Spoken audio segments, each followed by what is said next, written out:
Sa pinakadulong bahagi ng Baryo Patag, kung saan ang lupa ay laging tuyo at ang hangin ay may halong alikabok at amoy ng tuyong damo, doon naninirahan si Untong, isang payat, maitim at tahimik na tindero ng gulay. Araw-araw, bago pa sumikat ang araw, ay gising na siya upang maghanda sa kanyang munting hanap buhay. Sa loob ng isang maliit na barong-barong na yari sa kawayan at yero, doon siya natutulog. Ang sahig ay lupa lamang at ang higaan ay binubuo ng manipis na banig at lumang kumot na kupas na ang kulay. Sa tabi ng higaan ay nakasabit ang isang lumang lampara na pinapagana ng gas at sa sulok naman ay ang kanyang pinakaiingatang gamit, ang kanyang kariton. Ang kariton ni Untong ay hindi na bago. Ang kahoy ay may bitak-bitak, ang mga gulong ay kalawangin, at ang hawakan ay halos mabali na. Ngunit para kay Untong, ito ang kanyang kabuhayan, ang kanyang pag-asa, at ang kanyang sandigan sa araw-araw. Tuwing 3:00 ng madaling araw, nagigising siya sa huni ng tandang. Dahan-dahan siyang bumabangon, nagdarasal sa tabi ng higaan, at saka maghahanda upang pumunta sa bukirin. Sa dilim ng umaga, bitbit niya ang kanyang lumang basket at itak. Tahimik niyang tinatahak ang makitid na daan patungo sa kanyang taniman. Isang maliit na lupang hiniram lamang niya sa isang kamag-anak na bihira namang magpakita. Doon niya itinatanim ang kanyang mga gulay, kangkong, talbos ng kamote, sitaw, talong, kamatis at sili. Hindi kalakihan ang ani, ngunit sapat na upang maibenta sa palengke ng baryo. Habang namimitas, pawisan na agad ang kanyang noo. Ngunit hindi siya nagrereklamo. Sanay na siya sa hirap. Basta may maibenta lang ako ngayon, bulong niya sa sarili habang maingat na pinuputol ang mga gulay. Pagkatapos mamitas, maingat niyang inilalagay ang mga ito sa kanyang basket at saka isinasakay sa kariton.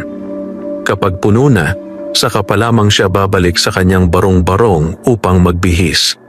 Isang lumang kamiseta at kupas na pantalon ang kanyang suot. Ang tsinelas ay manipis na at halos kita na ang lupa sa ilalim. Ngunit wala siyang pakialam. Ang mahalaga ay makapagtinda siya. Pagsapit ng 6:00 ng umaga, nasa gitna na siya ng Baryo Patag. Ang baryo ay unti-unti nang nagigising. May mga batang naglalaro sa kalsada, may mga ina na nagwawalis sa harap ng bahay, at may mga tindero na nag-aayos ng kanilang pwesto. Itinulak ni Untong ang kanyang kariton patungo sa gilid ng palengke, isang maliit na espasyo sa tabi ng kalsada na matagal na niyang tinatayuan. Doon niya inaayos ang kanyang mga gulay. Inilalatag niya ang mga ito sa malinis na banig na lagi niyang dala. Kahit mahirap, sinisiguro niyang maayos at kaaya-ayang tingnan ang kanyang paninda. "Gulay kayo dyan! Sariwa! Preskong presko!" Sigaw niya sa mahina ngunit malinaw na tinig. Ngunit bihira ang tumitingin sa kanya. Mas pinipili ng mga tao ang mas malalaking tindahan, ang mga may bubong at makukulay na tarpaulin. Doon bumibili ang karamihan kahit mas mahal. Kapag may lumalapit kay Untong, kadalasan ay para baratin siya. "Untong, ang mahal naman nito," sabi ng isang ginanghabang hawak ang bungkos ng sitaw.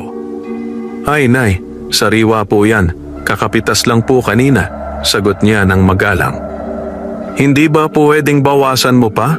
Sa kabila mas mura," giit ng ginang. Napapakamot na lamang si Untong sa ulo.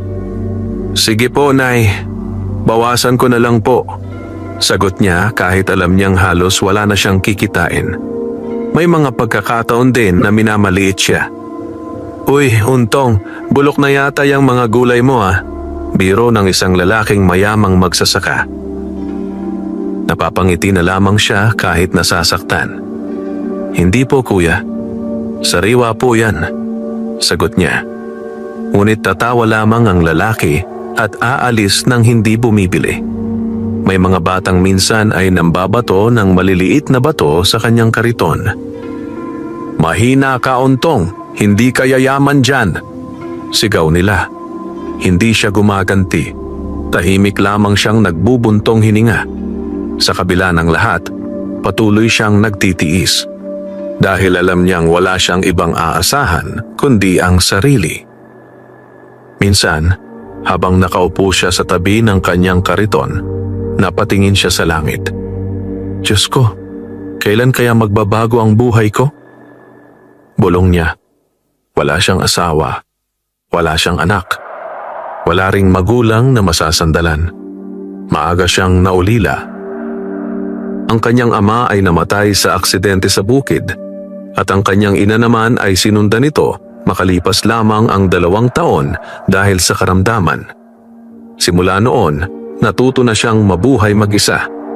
Lumaki siyang sanay sa gutom, sa pagod at sa pag-iisa. Ngunit sa kabila ng lahat, nanatili siyang mabuting tao. Hindi siya nagnanakaw. Hindi siya nandaraya. Hindi siya nanlalamang. Mas pinili niyang maghirap ng marangal kaysa yumaman sa masamang paraan. Isang hapon, matapos ang maghapong pagtitinda, halos kalahati lamang ng kanyang paninda ang nabenta. Pagod na pagod siya habang itinutulak pa uwi ang kanyang kariton. Ang sikat ng araw ay papalubog na at ang langit ay kulay kahel at lila. Sa daan pa uwi, dumaan siya sa isang lumang bahagi ng baryo na bihira niyang puntahan. Ito ay dating bakanting lupa na ngayon ay tinutubuan na ng matataas na damo at mga punong ligaw. Dahil sa pagod, napagdesisyunan niyang dumaan doon upang makaiwas sa masikip na kalsada. Habang tinutulak ang kariton, bigla niyang narinig ang isang kakaibang tunog. Parang tunog ng lumang kahoy na nagkikiskisan. Napahinto siya. Ha? Ano yon? Bulong niya. Lumingalinga siya. Walang tao. Tanging mga puno at damo lamang ang kanyang nakikita. Muling narinig ang tunog. Ngayon ay mas malinaw. Parang gulong na umiikot ng mag-isa. Dahan-dahan siyang lumakad patungo sa pinanggagalingan ng tunog. Sa likod ng isang makapal na talahib, may nakita siyang isang bagay. Isang kariton. Ngunit hindi ordinaryong kariton. Ito ay gawa sa makintab na kahoy na tila hindi naaagnas kahit luma na.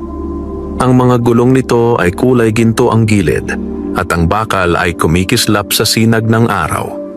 Walang alikabok, walang kalawang. Parang bagong-bago kahit mukhang matagal nang naroon. Napamulagat si Untong. Anong klaseng kariton to? Bulong niya. Lumapit siya ng dahan-dahan. Hinawakan niya ang hawakan. Bigla siyang kinilabutan.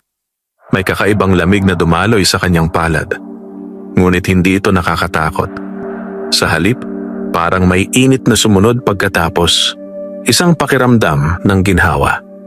Parang may bumubulong sa kanyang tenga kahit wala siyang marinig na salita. Napatingin siya sa paligid. May-ari ba ito? Tanong niya sa hangin. Walang sumagot. Walang tao. Tanging huni ng kuliglig at ihip ng hangin. Sinubukan niyang igalaw ang kariton. Madali itong gumulong, parang walang bigat.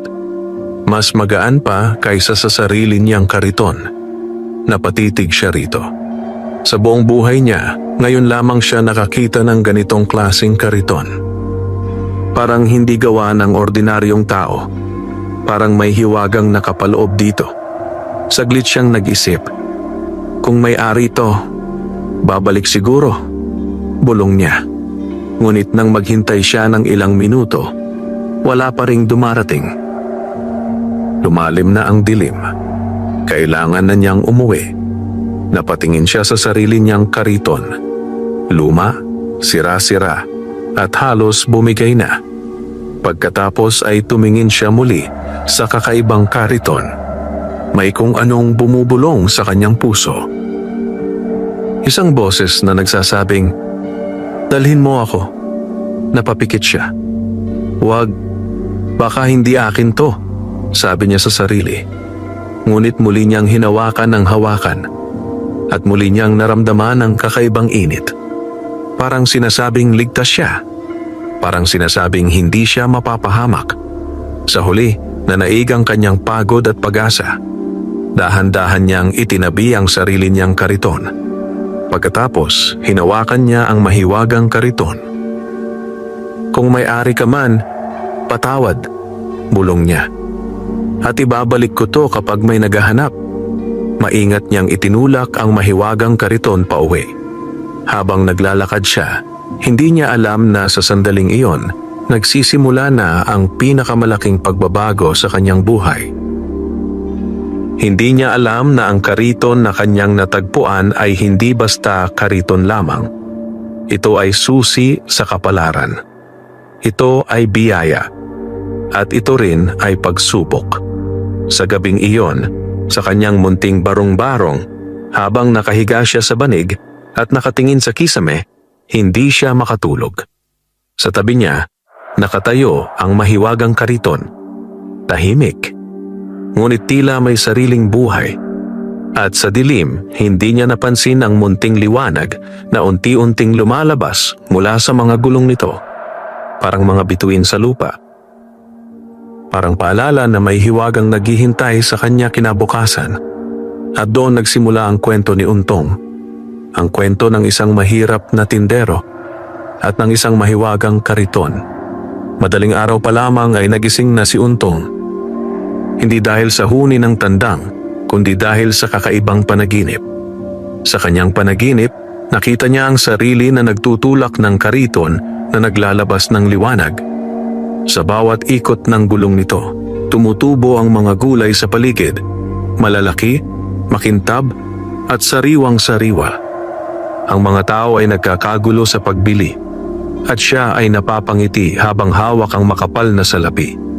Pagmulat ng kanyang mga mata, agad niyang naramdaman ang lamig ng madaling araw. Napaupo siya sa banig.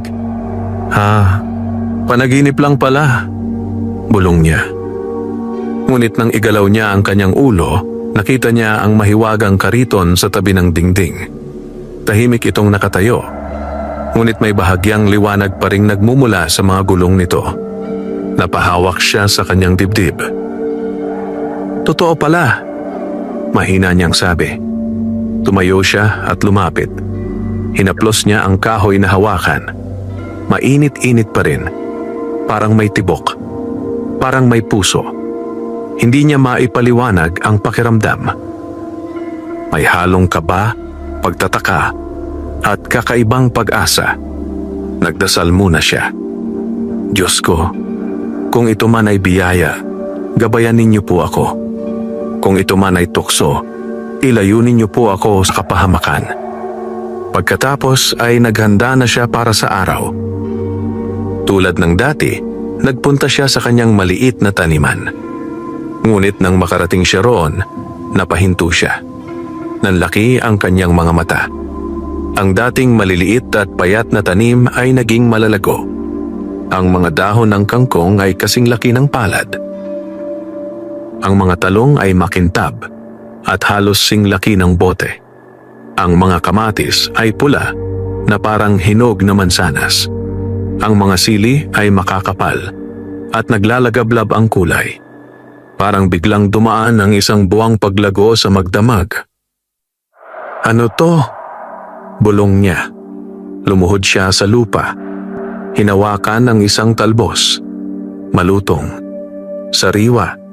Buhay na buhay. Himala, sabi niya nang may panginginigang tinig. Agad siyang nagsimulang mamitas. Ngunit habang pumuputol siya, napansin niyang kahit gaano karami ang kanyang anihin, parang hindi nauubos ang mga tanim. Parang patuloy silang tumutubo. Parang may lihim na lakas na nagbibigay buhay sa lupa. Mabilis na napuno ang kanyang mga basket. Mas marami kaysa dati. Halos doble. Hindi pa siya nakaranas ng ganitong ani. Nang maisakay niya ang lahat sa mahiwagang kariton, napansin niyang hindi man lang ito bumigat. Parang walang laman. Parang kayang-kaya nitong pasanin ang kahit gaano kabigat na karga. Napailing siya. Talagang may hiwaga ka. Bulong niya. Pauwi muna siya upang magbihis at kumain ng kaunting kanin at tuyo. Ngunit bago siya umalis, napansin niyang tila may kumikislap na munting liwanag sa ilalim ng kariton. Parang gumagapang patungo sa lupa. Hindi niya pinansin. Inakala niyang pagod lang ang kanyang mga mata. Pagsapit ng umaga, muli siyang nagtungo sa palengke. Ngunit ngayon, iba na ang itsura ng kanyang paninda. Mas makintab, mas sariwa, mas kaaya-aya. Para bang bagong pita sa gitna ng ulan. Inayos niya ito sa banig. At muli siyang sumigaw. Gulay kayo dyan, sariwa, preskong presko. Ngunit sa pagkakataong ito, may mga napalingon. Isang ginang ang unang lumapit. Untong, bakit parang iba ang gulay mo ngayon? Tanong nito. Sariwa lang po, Nay. Sagot niya. Hinawakan ng ginang ang kamatis. Ang kinis, parang galing Maynila, sabi nito. Magkano? Sinabi ni Untong ang dati niyang presyo. Nagulat ang ginang. Ay, ang mura, sigurado ka? Opo, sagot niya. Bumili ang ginang ng maraming piraso. Sunod-sunod ang mga lumapit. Mga suki niya noon. Mga dati ng babarat. Ngayon ay tila nagmamadaling bumili. Untong, dagdagan mo pa ako. Untong, itabi mo ako bukas ha. Untong, sa'yo na lang ako bibili. Hindi makapaniwala si Untong. Sa loob lamang ng 2 oras, halos maubos ang kanyang paninda. Hindi pa sumisikat ng husto ang araw, wala na siyang gulay. Hawak niya ang supot ng bayad. Mas makapal kaysa dati. Mas mabigat. Mas totoo. Napaupo siya sa tabi ng kariton. Napatitig sa kanyang mga kamay. Ganito pala ang pakiramdam. Bulong niya. Sa unang pagkakataon, hindi siya kinapos. Hindi siya umuwi nang halos walang laman ng bulsa. Bumili siya ng pandesal at mainit na kape. Umupo siya sa gilid ng kalsada at kumain. Habang kumakagat, napapaluha siya. Hindi dahil sa sakit, kundi dahil sa pasasalamat. Nagpapasalamat po ako. Mahina niyang sabi. Pag-uwi niya sa bahay, inayos niya ang kanyang mga gamit. Nilinis ang sahig. Nagigib ng tubig. Nagpalit ng kumot. Parang biglang nagkaroon siya ng lakas. Parang gumaan ang mundo. Nang gabing iyon, inilabas niya ang mahiwagang kariton at pinunasan ito. Salamat, bulong niya. Parang kinausap ang isang kaibigan. At sa kanyang pagtataka, bahagyang kumislap ang mga gulong. Parang sumagot. Mula noon, araw-araw ay masagana ang kanyang ani. Hindi siya nauubusan. Hindi nalalanta ang kanyang gulay. Kahit ilang oras sa araw, sariwa pa rin. Kumalat ang balita sa Baryo Patag. Kay Untong, masarap ang gulay. Kay Untong, laging sariwa. Kay Untong, sulit ang bayad. Dumami ang kanyang suki. Dumami ang kita. Unti-unting nagbabago ang tingin sa kanya ng mga tao. Ngunit hindi niya alam na may mga matang nagsisimula ng mainggit. May mga pusong nag-uumpisang magduda. At may mga aninong nagmamasid sa bawat galaw niya. Sa dilim ng gabi, may isang lalaking nakatayo sa malayo, nakatingin sa bahay ni Untong. Ang mga mata nito ay puno ng inggit. At ang mga labi ay nakangising mapanlinlang. Habang hawak nito ang isang basong alak, marahan niyang sinabi, alamin natin kung saan galing ang swerte mo, Untong. At sa sandaling iyon, nagsimula ang bagong panganib sa kanyang buhay. Muling sumikat ang araw sa Baryo Patag na may dalang bagong pag-asa kay Untong. Maaga siyang nagising, mas maaga pa kaysa dati. Hindi na siya kailangang pilitin ang sarili na bumangon. Parang kusa na lamang gumagalaw ang kanyang katawan, puno ng sigla at seguridad. Sa tabi ng kanyang higaan, naroon pa rin ang mahiwagang kariton. Tahimik, ngunit tila nagbabantay. Parang isang matandang kaibigang hindi siya iniiwan. Hinaplos niya ito bago umalis. "Babalik din ako," bulong niya. Sa bukirin, muling sinalubong siya ng kasaganahan. Mas malago pa kaysa kahapon ng kanyang mga tanim. May mga bulaklak na sumisibol sa tabi ng gulay. May mga paru-parong paikot-ikot. Parang pinagpala ang lupa. Tahimik siyang namitas, may ngiti sa labi. Sa bawat pitas, dama niya ang pasasalamat. Ngunit sa malayo, may mga matang nagmamasid. Sa lilim ng isang punong mangga, nakatayo si Belardo. Isa siyang kilalang tindero sa palengke.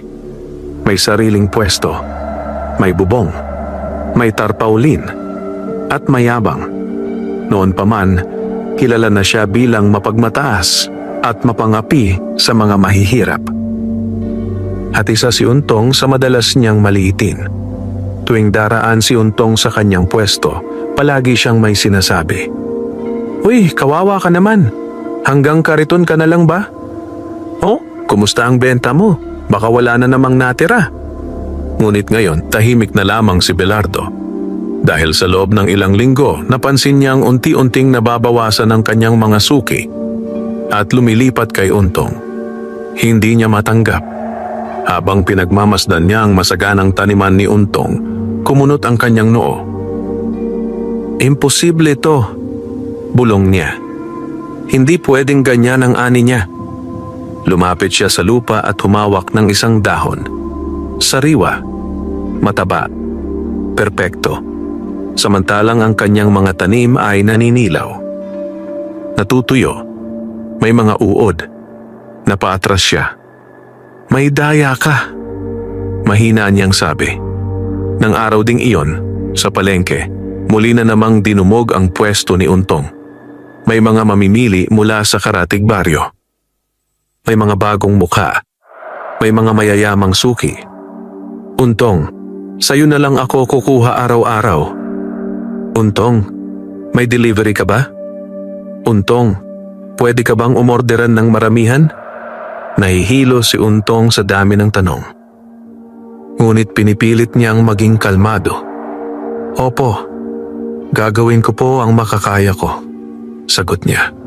Sa kabilang dulo ng palengke, nakapamaywang si Belardo. Pinapanood ang lahat. Kumukulo ang dugo. Napapangiwi siya. "Dati, ako ang pinupuntahan nila," bulong niya. Ngayon, siya na. Nang gabing yon, hindi makatulog si Belardo. Pauli-ulit niyang iniisip ang kariton. Napansin niya yon. Hindi ordinaryo. Hindi luma. Hindi marumi. Parang laging bago. Parang may sariling liwanag. Doon galing ang swerte niya, sabi niya sa sarili. Kinabukasan, maaga siyang nagising. Sinundan niya si Untong. Tahimik. Maingat. Parang anino. Mula sa palengke, hanggang sa bukirin, hanggang sa barong-barong. Nakita niya kung paano mamita si Untong. Nakita niya kung paano ikarga ang gulay sa kariton. At nakita niya kung paano ito gumulong ng magaan kahit puno. Nanlaki ang kanyang mga mata. Hindi normal to. Nang makaalis si Untong, lumapit si Belardo sa iniwang kariton. Hinawakan niya ang hawakan. Bigla siyang napaurong. "Aray!" sigaw niya. Parang nakuryente. Parang may matinding lamig na tumagos sa kanyang balat. Namula ang kanyang palad. Napabuntong hininga siya. "Ano ka ba? May sumpa ka ba?" bulong niya. Ngunit imbes na matakot, mas lalo siyang nagnasa. "Kung akin ka lang," sabi niya. "Wala nang tatapat sa akin." Mula noon, nagsimula siyang magplano. Nakiusap siya sa isang kaibigang tambay sa baryo. isang lalaking kilala sa pangalang Doro. Si Doro ay mahilig sa sugal at alak. Laging kapos sa pera. Madaling suhulan. "Doro," sabi ni Belardo isang gabi, "gusto mo bang kumita?" Nagningning ang mga mata ni Doro. "Magkano?" "May kukunin ka lang," sagot ni Belardo. "At babayaran kita ng malaki." Nagkibit balikat si Doro. "Ano ba yan?" "Kariton ni Untong." Napamulagat si Doro. "Ha? Kariton lang?" "Hindi ordinaryong kariton," sagot ni Belardo. "Mahiwaga yon." Natawa si Doro. "Lasing ka na yata." Ngunit inilabas ni Belardo ang ilang papel na pera. Napatahimik si Doro. "Gawin mo sa gabi," sabi ni Belardo. "Kapag tulog na siya." Tumango si Doro. "Bahala ka," sagot niya. Samantala si Untong ay walang kaalam-alam. Masaya siyang nag-aayos ng kanyang munting tahanan. Pumili siya ng bagong kaldero, bagong pinggan, kaunting bigas. Hindi marangya, ngunit sapat. Sa gabing iyon, bago matulog, muli niyang hinaplos ang kariton. "Salamat sa iyo," bulong niya. "Dahil sa iyo may pag-asa na ako." Sa labas ng kanyang bahay, sa dilim, may dalawang aninong nag-uusap. "Tiempo lang," sabi ni Doro. "Bukas ng madaling araw." "Siguraduhin mo," sagot ni Belardo. Dahil kapag nabigo ka, hindi na niya tinapos. Ngunit malinaw ang banta. At sa katahimikan ng gabi, unti-unting gumapang ang panganib papalapit kay Untong.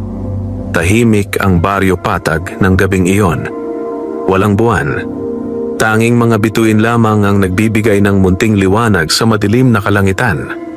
Ang hangin ay malamig at ang mga dahon ng puno ay marahang nagkikiskisan, parang mga bulong ng babala. Sa loob ng barong-barong ni Untong, mahimbing ang kanyang tulog. Pagod siya sa maghapong pagtitinda at pamimitas. Sa tabi ng kanyang higaan, nakatayo ang mahiwagang kariton. Tahimik, ngunit tila gising. Sa labas, may dalawang aninong gumagalaw. Dahan-dahan, maingat. Si Doro ang nasa unahan. May hawak na maliit na flashlight na binalutan ng tela upang hindi masyadong maliwanag. Pawis na pawis siya kahit malamig ang gabi. Ang dibdib niya ay mabilis ang tibok. "Bilisan mo!" bulong ni Belardo mula sa likuran. "Baka may makakita." Tumango si Doro. Lumapit sila sa bintana. Sumilip. Nakita nilang nakahiga si Untong, mahimbing ang tulog. Tahimik. Walang galaw. "Ngayon na," sabi ni Belardo. Dahan-dahang binuksan ni Doro ang sirang pinto sa likod. Umiingit ito. Napahinto sila. Napatigil ang kanilang paghinga. Ngunit hindi nagising si Untong. Pumasok sila. Ang loob ng bahay ay amoy kahoy at lupa. May munting lampara sa sulok. May ilang gamit na nakahanay. At sa gitna, naroon ang kariton. Kumikinang ng bahagya. Parang may sariling liwanag. Napasinghap si Doro. "Aba, totoo nga," bulong niya. Lumapit siya. Inilapit ang kamay. Ngunit bago pa niya mahawakan, biglang umihip ang hangin sa loob ng bahay. Pumagaspas ang banig. Nanginginig ang lampara. "Anong nangyayari?" bulong niya. "Wala yan," singhal ni Belardo. "Kunin mo na." Napalunok si Doro. Hinawakan niya ang hawakan. Bigla siyang napasigaw. "Aray!" Parang may dumaloy na kuryente sa kanyang katawan. Nanginig siya. Nanghina ang tuhod. "Hindi ko kaya," sabi niya. "May kakaiba." Itinulak siya ni Belardo. "Mahina ka. Ako na." Si Belardo ang humawak. Ngunit sa sandaling dumikit ang kanyang palad, biglang nagliyab ang kanyang balat. Hindi apoy, kundi liwanag na mainit at masakit. Sigaw niya. Napabitaw siya. Napaupo sa lupa. Hingal na hingal. Namumutla. "Demonyo yan!" bulong ni Doro. "Umalis na tayo!" Ngunit biglang bumukas ang mga mata ni Untong. Nabangon siya. "Ano yan?" sigaw niya. Nakita niya ang dalawang lalaki sa loob ng kanyang bahay. "Nanay!" sigaw ni Doro sa takot. Tumakbo siya palabas. Si Belardo ay pilit na tumayo. Ngunit nanginginig pa ang kanyang mga paa. "Untong, makinig ka," sabi niya. "Hindi ito ang iniisip mo." Ngunit galit at takot ang nasa mata ni Untong. "Magnanakaw kayo!" sigaw niya. Kinuha niya ang isang kahoy na pamalo. "Umalis kayo dito!" Napatakbo si Belardo palabas. Habang tumatakbo, napalingon siya. At nakita niyang bahagyang umiilaw ang kariton. Parang may sariling mata. Parang nagbabantay. Magdamag na hindi nakatulog si Untong. Nakaupo siya sa tabi ng kariton. Hawak ang pamalo. Pawis na pawis. Nanginginig. "Bakit?" bulong niya. "Bakit gusto nilang kunin ka?" Kinabukasan, kumalat ang balita. May pumasok sa bahay ni Untong. Tinangka siyang nakawan. May sumpa raw ang kariton. May mga natakot. May mga umiwas. May mga nagusisa. Si Belardo ay hindi nagpakita sa palengke. Nagkunwari siyang may sakit. Ngunit sa kanyang bahay, hawak niya ang kanyang nasunog na palad. May mga marka ng liwanag. Hindi gumagaling. Parang paalala. Samantala, si Untong ay nag-isip ng malalim. Hindi na siya kampante. Hindi na siya panatag. Alam niyang simula pa lamang ito. At mas malalaking panganib ang paparating. Sa katahimikan ng gabi, hinawakan niya ang kariton. "Kung may lihim ka, sana tulungan mo akong manatiling ligtas," bulong niya. At sa dilim, muling kumislap ang mga gulong. Parang pangakong hindi siya pababayaan. Mula nang mangyari ang tangkang pagnanakaw, nagbago ang pamumuhay ni Untong. Hindi na siya basta-basta natutulog ng mahimbing.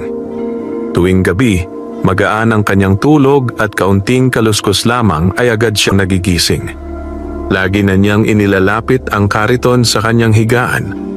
Parang isang bantay. Parang isang kasama. Sa umaga, bago pa man sumikat ang araw, nagdarasal na siya. Humihingi ng gabay. Humihingi ng lakas. Humihingi ng sagot. Dahil sa kabila ng kanyang pasasalamat, may bumabagabag sa kanyang isipan. Ano nga ba talaga ang kariton? Bakit nito siya pinoprotektahan? Bakit tila may sariling kalooban? Isang araw, matapos ang masaganang pagtitinda, nagpasya siyang huwag munang umuwi. Sa halip, naglakad siya patungo sa pinakamatandang bahagi ng baryo. Doon nakatira si Katuring, isang matandang lalaki na kilala bilang tagapag-ingat ng mga lumang kwento at alamat ng Baryo Patag. Puting-puti na ang buhok, kulubot ang balat, at bihira nang lumabas ng bahay. Ngunit kapag may nagtatanong tungkol sa nakaraan, siya ang unang nilalapitan. Bitbit ni Untong ang kaunting gulay bilang alay. Kumatok siya sa pintuan. "Katuring, ako po si Untong." Matagal bago bumukas ang pinto. Lumabas ang matanda, may hawak na tungkod. "Anong kailangan mo, iho?" tanong nito. Pumasok sila sa maliit na bahay na puno ng lumang gamit, lumang larawan at mga kahong yari sa kahoy. Amoy alikabok at insenso. Umupo si Untong. Ikinuwento niya ang lahat. Mula sa pagkakatagpo niya sa kariton, sa biglaang pagyaman ng ani, sa tangkang pagnanakaw, sa kakaibang liwanag. Tahimik na nakinig si Katuring. Nakapikit. Parang binabalikan ng alaala. Nang matapos si Untong, Napabuntong hininga ang matanda. Matagal ko nang alam na babalik yon, sabi nito. Nanlaki ang mata ni Untong. Babalik po, ano? Ang kariton, sagot ni Katuring. Hindi yan ordinaryo. Tumayo ang matanda. Lumakad patungo sa isang lumang baul. Binuksan ito. Kumuha ng isang kupas na kwaderno. Pinagpag ang alikabok. Ibinigay kay Untong. Basahin mo. Binuklat ni Untong ang pahina. May mga sulat kamay. May mga guhit. May mga lumang petsa. Isang kwento ang nakasulat. Tungkol sa isang lalaking nagngangalang Isandro. Isang magsasaka noong unang panahon. Mabait, masipag, at matulungin. Ngunit labis na inaapi. Minamaliit. Inaagawan ng ani. Isang gabi, habang umiiyak siya sa gitna ng bukid, may lumapit sa kanyang matandang lalaki na may dalang kariton. Ang matanda ay may ningning sa mata at may kakaibang liwanag sa paligid. Inialok niya ang kariton kay Isandro. Gamitin mo ito sa tama, sabi ng matanda. Dahil kapag ginamit mo sa kasakiman, kukunin ko rin. Tinanggap ni Isandro. At mula noon, umunlad ang kanyang buhay. Sumagana ang ani. Dumami ang suki. Nakatulong sa kapwa. Ngunit paglaon, naging sakim. Naging mayabang. Ng api. Ng agaw. Ginamit ang kariton para yumaman. Hanggang sa isang gabi, bigla na lamang nawala ang kariton. Kasabay ng pagbagsak ng kanyang kabuhayan. At pagkawala ng kanyang dangal, napatingin si Untong kay Katuring. Ibig sabihin po, oo, sagot ng matanda. Sinusubok ka, pinipili ka, pinagmamasdan ang puso mo. Nanginig ang dibdib ni Untong. Kaya po pala, ayaw nitong pahawakan sa masama. Tumango si Katuring. Ang kariton ay biyaya para sa marangal at sumpa para sa sakim.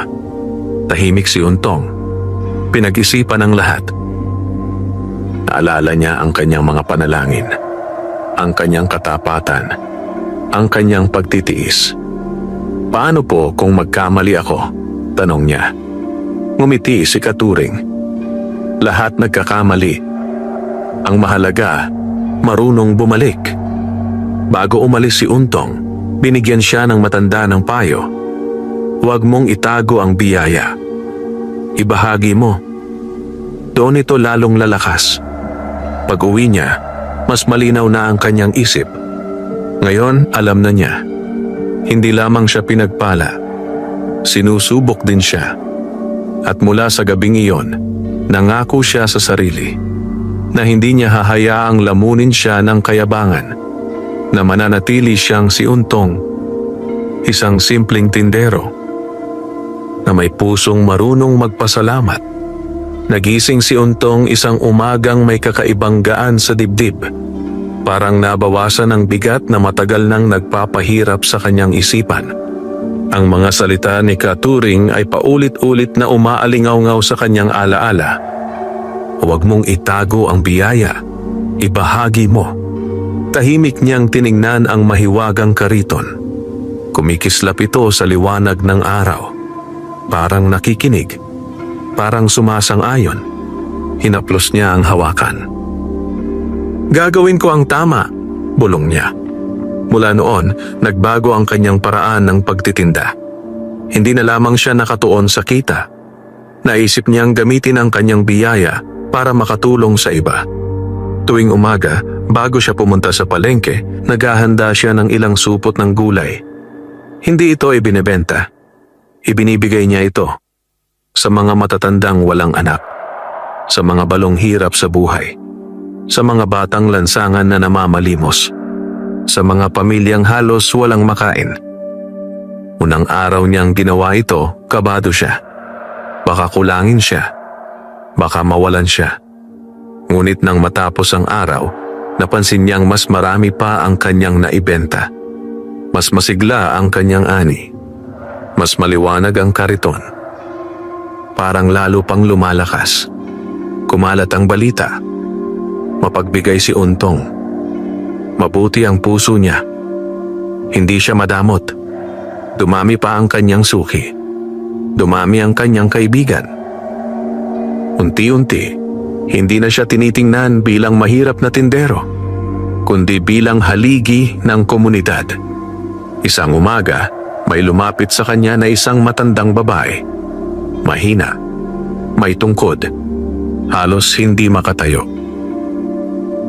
"Apo," sabi nito, "may maibibigay ka pa ba?" Hindi nagdalawang isip si Untong. Inabot niya ang pinakamagandang gulay. "Sa inyo po yan, nanay." Ngumiti ang matanda.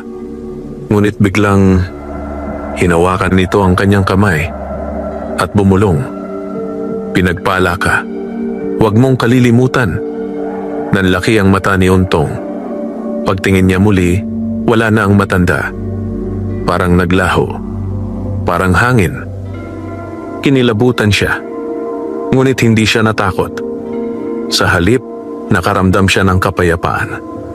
Sa kabilang banda, lalong lumalim ang galit ni Belardo. Nakita niya kung paano nagiging sentro ng baryo si Untong.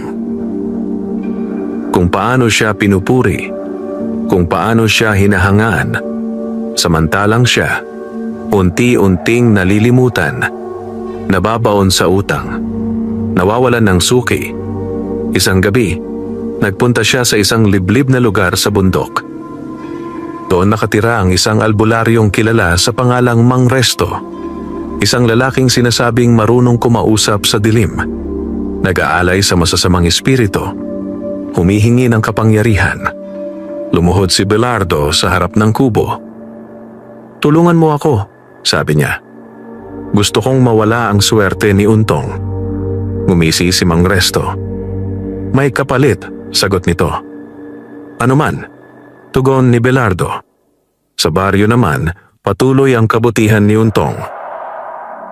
Nagpagawa siya ng maliit na silungan para sa mga nagtitinda. Nagbahagi ng tubig. Nagpahiram ng puhunan sa mga kapwa mahirap. Hindi niya ipinagyayabang. Tahimik lamang. At sa tuwing may natutulungan siya, mas lalong kumikislap ang kariton. Parang nagiging mas buhay. Ngunit sa dilim, may nagbubuo ng balak. Isang masamang hangarin. Isang sumpang unti-unting hinahabi. At hindi alam ni Untong na paparating na ang pinakamabigat niyang pagsubok. Unti-unting nagbago ang ihip ng hangin sa Baryo Patag. Hindi na ito kasing gaan ng dati. Parang may dalang kaba. Parang may babalang hindi nakikita. Napansin ito ni Untong. Sa tuwing maglalakad siya sa umaga, tila mas tahimik ang paligid. Mas kaunti ang huni ng ibon. Mas madalang ang tawanan ng mga bata. Parang may aninong bumabalot sa baryo. Sa kabila nito, hindi niya binago ang kanyang gawain. Maaga pa rin siyang gumigising. Namimitas. Nagdarasal. Nagbabahagi. Isang umaga, pagdating niya sa bukirin, napahinto siya. Ang dating luntiang tanim ay may mga bahid ng dilaw. May ilang dahon na butas-butas. May mga gulay na bahagyang nalalanta. Nanikip ang kanyang dibdib. Bakit? Bulong niya. Hinawakan niya ang lupa. Mainit. Parang tuyo. Parang nauuhaw. Ngunit alam niyang hindi ito normal. Dahil araw-araw niyang inaalagaan ang taniman. Hindi siya nagkulang. Kinabukasan, mas lumala ang sitwasyon. Mas marami ang nalanta. Mas marami ang namatay. Parang may dumadaang sumpa sa lupa. Sa gabi na naginip si Untong, nakita niya ang kariton na nababalot ng maitim na usok. May mga kamay na humihila rito pababa. May mga boses na bumubulong ng galit at inggit. Nagising siya na pawis na pawis. Humihingal. Kinabukasan, halos kalahati na lamang ang kanyang naani. Sa palengke, napansin ng mga tao ang pagbabago. Untong, bakit parang hindi na kasing sariwa? May problema ba? Nagkakasakit yata ang tanim mo. Hindi siya makasagot. Ngumiti na lamang. Ngunit sa loob-loob niya, natatakot siya. Isang gabi, habang nagdarasal siya sa tabi ng kariton, biglang kumislap ito ng kakaiba. Hindi maliwanag, kundi maputla. Parang may sakit. May nangyayari ba sa'yo? Bulong niya. Hinawakan niya ang gulong. Malamig. Hindi tulad ng dati. Kinabukasan, nagpunta siya kay Katuring. Ikinuwento niya ang lahat. Tahimik na nakinig ang matanda. Pagkatapos ay napabuntong hininga. May gumagalaw na masama, sabi nito. May nagpadala ng sumpa. Nanlaki ang mata ni Untong. Sumpa po? Oo, sagot ng matanda. May humihingi ng kapangyarihan para sirain ka. Naalala ni Untong si Belardo. Ang inggit, ang galit, ang tingin. May magagawa pa po ba? Tanong niya. May kinuha si Katuring na maliit na supot. Puno ng tuyong dahon, asin at tabo. Iwisik mo ito sa paligid ng taniman, sabi nito. At magdasal ka tuwing hating gabi. 3 gabi. Ginawa ni Untong ang lahat. Gabi-gabi, naglalakad siya sa bukid. Nagwiwisik ng asin at abo. Nagdarasal sa gitna ng dilim. Sa 4 gabi, habang nakaluhod siya, biglang umihip ang malakas na hangin. Umuugong ang mga puno. At sa malayo, may narinig siyang halakhak. Mababa, malalim, masama. Nanindig ang kanyang balahibo. Ngunit hindi siya tumakbo. Pinilit niyang tapusin ang dasal. Ilayo po ninyo ako sa masama. Biglang kumislap ang kariton. Isang maliwanag na liwanag ang bumalot sa paligid. Naglahong parang usok ang dilim. Tumahimik ang gabi. Kinabukasan, bahagyang gumanda ang ani. Hindi pa lubos. Ngunit bumuti. Nabuhayan siya ng loob. Ngunit alam niyang hindi pa tapos ang laban. Sa kabilang dako, sa kubo ni Mang Resto, may isang lalaking nakahandusay sa sahig. Si Belardo, nanginginig, nilalagnat, may itim na marka sa dibdib. At sa taingan niya, may boses na pabulong na nagsasabing, may kapalit ang lahat. Lumipas ang ilang araw na tila tahimik ang Baryo Patag. Bahagyang bumalik ang sigla ng bukirin ni Untong. Unti-unting nagiging luntian muli ang mga dahon. Muling sumisigla ang mga tangkay. Bagamat hindi pa tulad ng dati, sapat na ito upang makapagtinda siya. Ngunit sa kabila ng unti-unting paggaling ng kanyang ani, hindi pa rin nawawala ang kaba sa kanyang dibdib. Ramdam niyang may nakatagong panganib. Parang isang ahas na nagkukubli sa damuhan. Isang umaga, habang nag-aayos siya ng kanyang paninda, may nagkakagulong mga tao sa kabilang dulo ng palengke. May nangyari kay Belardo. Bumagsak daw sa bahay. Hindi na makalakad. Napahinto si Untong. Parang tinusok ang kanyang dibdib. Hindi man sila magkaibigan. Hindi niya hinangad ang masama para sa kahit sino. Iniwan niya ang kanyang kariton at lumapit. Sa bahay ni Belardo, maraming tao ang nagkumpol. Sa loob, nakahiga si Belardo sa banig. Payat, maputla. Lumulubog ang mga mata. Parang ilang linggong hindi natulog. May itim-itim na ugat na gumagapang sa kanyang leeg. Parang marka ng sumpa. Nang makita niya si Untong, bahagya siyang napangiti. Ngunit puno ng sakit. Untong! Mahinang sabi. Patawarin mo ako. Nagulat ang lahat. Lumapit si Untong. Anong nangyari sa'yo, Belardo? Tanong niya. Napaluha ang lalaki. Ikaw ang pinasumpa ko. Dahil sa inggit, dahil sa galit, nagbulungan ang mga tao. Nanginginig si Untong. Bakit mo ginawa? Mahina niyang tanong. Dahil gusto kong kunin ang swerte mo, sagot ni Belardo. Pero ako ang kinuha. Inamin niya ang lahat. Ang pagpunta kay Mang Resto, ang pakikipagkasundo sa dilim, ang paghingi ng kapalit. Sinabi niya ang sandali lang ang hirap. Umiiyak na, sabi niya. Pero araw-araw akong kinakain ng sakit. Parang may humihigop ng lakas ko. Tumahimik ang silid. Ramdam ang bigat ng pagsisisi. Huminga ng malalim si Untong. Naalala niya ang mga payo ni Katuring. Ang kahalagahan ng pagpapatawad. Ang pagbabalik loob. May paraan pa, sabi niya. Kung magsisisi ka ng totoo, tinulungan niya si Belardo na makaupo.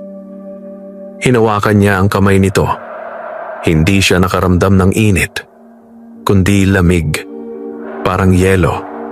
Nagpunta sila kay Katuring. Kahit mahina, ipinilit ni Belardo. Sa bahay ng matanda, isinagawa ang paglilinis. Nagsindi ng insenso, nagdasal, nagbuhos ng banal na tubig. Pinahawak kay Belardo ang abo at asin. Iwan mo ang galit, utos ni Katuring. Kung hindi, ikaw ang mawawala. Umiiyak na sumunod si Belardo. Humingi ng tawad. Nangako. Sa kalagitnaan ng ritual, biglang umingit ang hangin. Uminit ang paligid. At may narinig silang ungol na parang nasusunog. Pagkatapos, biglang bumagsak si Belardo. Nawalan ng malay. Akala ng lahat, patay na. Ngunit maya-maya, umubo siya. Huminga. Dahan-dahang bumalik ang kulay ng kanyang mukha. Nawala ang itim na marka. Parang nabunutan ng tinik ang kanyang kaluluwa. Pagkagising niya, tahimik siyang umiyak. Salamat, bulong niya kay Untong. Mula noon, nagbago si Belardo. Ibinenta niya ang kanyang malaking pwesto. Tinulungan ng mga mahihirap. Naging tahimik. Naging mapagkumbaba. Samantala, ang kariton ni Untong ay muling lumiwanag. Mas maliwanag kaysa dati. Parang nagdiriwang. Parang nagpapasalamat. At si Untong ay lalong tumibay ang paniniwala na ang tunay na yaman ay hindi galing sa panlalamang, kundi sa malinis na puso. Ngunit may isang huling pagsubok na naghihintay. Isang pagsubok na susukat sa kanyang katapatan hanggang dulo. Muling sumigla ang Baryo Patag. Parang bumalik ang dating saya. May tawanan na naman sa palengke. May awitan sa gabi. May sigawan ng mga bata sa umaga. At sa gitna ng lahat ng ito, si Untong ay nananatiling payak. Hindi siya nagbago. Kahit mas lumaki ang kanyang kita, kahit mas dumami ang humahanga sa kanya, nanatili siyang simple. Ngunit isang araw, may dumating na mga dayuhan sa baryo. 3 lalaking nakabarong. May daladalang mga dokumento. May kasamang sasakyan na bihira lamang makita sa lugar. Tumigil sila sa harap ng pwesto ni Untong. Nagtinginan ang mga tao. Nag-usisa. Lumapit ang isa sa mga lalaki. Magandang araw po. Magalang nabati nito. Ako po si Attorney Morales. Kami po ay galing sa isang malaking kompanya sa lungsod. Nanlaki ang mata ni Untong. Po? Napansin po namin ang kalidad ng inyong mga produkto. Patuloy ng lalaki. Gusto po naming makipagkontrata sa inyo. Ino-offer po namin kayo ng eksklusibong supplier. Naglabas siya ng papel. May mga numero. Malalaki. Napaupo si Untong. Hindi niya halos maintindihan. Yun ay halagang hindi pa niya nakita sa buong buhay niya. Kung pipirma po kayo, sabi ng abogado, magkakaroon kayo ng malaking puhunan. Bahay sa lungsod. Sasakyan. Garantisadong kita. Nagulo ang iisip ni Untong. Bahay. Sasakyan. Yaman. Ligtas na kinabukasan. Wala ng gutom. Wala ng pangamba. Ngunit may kasunod. Isang kondisyon. Dagdag ng abogado. Kailangan po naming sa amin lang ninyo ibenta ang lahat. Hindi na po kayo pwedeng mamigay. Hindi na po kayo pwedeng magbenta sa palengke. Sa amin na lang lahat. Parang may kumalabog sa dibdib ni Untong. Naalala niya ang mga batang natutulungan, ang matatandang binibigyan, ang baryong umaasa. Kung hindi po kayo papayag, sabi ng lalaki, maghahanap kami ng iba. Tahimik si Untong. Nagpalipas siya ng gabi sa pag-iisip. Sa tabi ng kariton, nakaupo siya. Tama ba ito? Bulong niya. Pagkakataon na to, hinawakan niya ang hawakan. Mainit. Ngunit ngayon, parang mabigat. Parang nagdadalawang isip. Sa gabing iyon, nanaginip siya. Nakita niya ang sarili sa malaking bahay. May kotse. May magarang damit. Ngunit mag-isa. Walang bumabati. Walang kumakausap. Walang natutulungan. Sa labas ng gate, naroon ang mga taong dati niyang tinutulungan. Nakatitig. Nagugutom. Nakahingi. Ngunit hindi niya mabuksan ang pinto. Nagising siyang luhaan. Kinabukasan, bumalik ang mga lalaki. Ano po ang desisyon ninyo? Tanong. Huminga ng malalim si Untong. Ngumiti siya ng marahan. Pasensya na po, sabi niya. Hindi ko po kayang iwan ang mga taong umaasa sa akin. Nagkatinginan ng mga lalaki. Naintindihan namin, sabi ng abogado. Sayang. Umalis sila. May ilang tao ang nagsabi. Sayang ang pera. Bakit mo tinanggihan? Ngunit sa puso ni Untong, may kapayapaan. Nang gabing iyon, ang kariton ay kumislap ng mas maliwanag kaysa kailanman.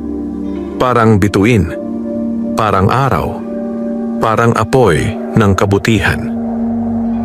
At alam niyang nakapasa siya sa pagsubok, ngunit may isang huling yugto pa. Isang huling gantimpala, isang huling himala na magtatakda sa kanyang kapalaran magpakailanman. Dumating ang isang umagang tila mas maliwanag kaysa karaniwan. Ang araw ay banayad ang sikat. Ang hangin ay presko. Ang mga ibon ay masiglang umaawit. Parang ipinagdiriwang ng kalikasan ang isang bagay na hindi pa alam ng lahat. Nagising si Untong na may kakaibang katahimikan sa puso. Wala na ang bigat. Wala na ang pagdududa. Wala na ang takot. Sa tabi ng kanyang higaan, naroon ang mahiwagang kariton. Ngunit ngayon, iba na ang anyo nito. Mas makintab.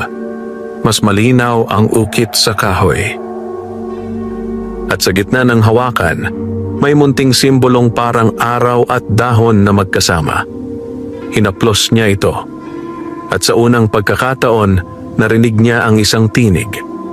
Hindi malakas, hindi malinaw, ngunit dama ng puso. Salamat. Napatigil siya. Napatingin sa paligid. Walang tao. Ngunit alam niyang hindi siya nagkamali. Ngumiti siya. Salamat din. Bulong niya.